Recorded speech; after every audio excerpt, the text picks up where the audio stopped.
आले इथं आता दादाची काय गणगण चालू आहे दादालाच माहिती आता काय कुठं कवच येईल बँकेने आम्ही तिकडे होतो तेव्हाच तुम्हाला आवाज देऊ राहिलो काय चाललंय तुमचं फिरायचं आता पाणी बिनी भरायचं कुठं फिरत आहे आता बारे बघत चालले ते बारे बघत होते किती भरले किती नाही तर बघा तुम्हाला दाखवतो गावाची पट्टी किती लांबपर्यंत तर तो डायरेक्ट ह्या कडापासून तो डायरेक्ट त्या कडापर्यंत डायरेक्ट त्या डीपी पर्यंत डायरेक्ट दिसती त्या बघा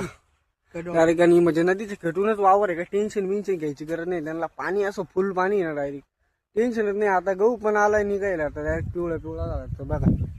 तरी पण द्यायचे एवढं शेवट तर आता शेवट पाणी द्यायचं म्हणते ते आपल्याला काही माहित नाही आपल्याला वावर शेती बिती काहीच नाही त्यांना माहिती तर आता वावर बिवर त्यांचं चालू एवढं असं नांगरणी करायची म्हणते परत चला दाखव तुम्हाला परत मित्रांनो आपल्याला आता ते हिशोब देतं वावराचा ते म्हणते महिन्याभरात नाही का आम्ही म्हणलो नाही निघायचं त्यांनी आपल्याला हिशोब देऊ राहिले नाही का तर बघू आपण त्यांचा हिशोब ऐकू कसा आहे कसा नाही चला सांगा बरं हिशोब आता नाही सांगत म्हणते ती आता म्हणते सांगितलं आता नाही सांगत म्हणते तर चला जाऊ द्या जेव्हा निघेन तेव्हा निघेन पण गहू एक नंबर झाला आपल्याला पाटला भाऊ गव्हाची काडी बघू शकतो एका दाण्याला किती काड्या आल्या ते दाखवतो तुम्हाला तर हा बघा मित्रांनो यो सेपरेट गव्हाचा दाणा आहे बघा त्याला काड्या मोजून दाखवतो तुम्हाला हा बघा 2 बघा 3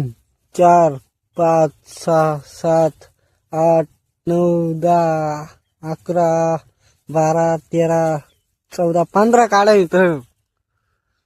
हाईक कोणता असं गहू एका गव्हाच्या दाण्याला 15 काड्या येणं शक्य नाही पण दादन त्यांनी शक्य करून दाखवलं तसं मेहनत केली त्यांनाच माहिती पण गहू एक नंबर आलेला आहे नाही का गव्हामध्ये घुसलं डायरेक्ट कमरा एवढा गहू झालेला आहे नाद नाही करायचा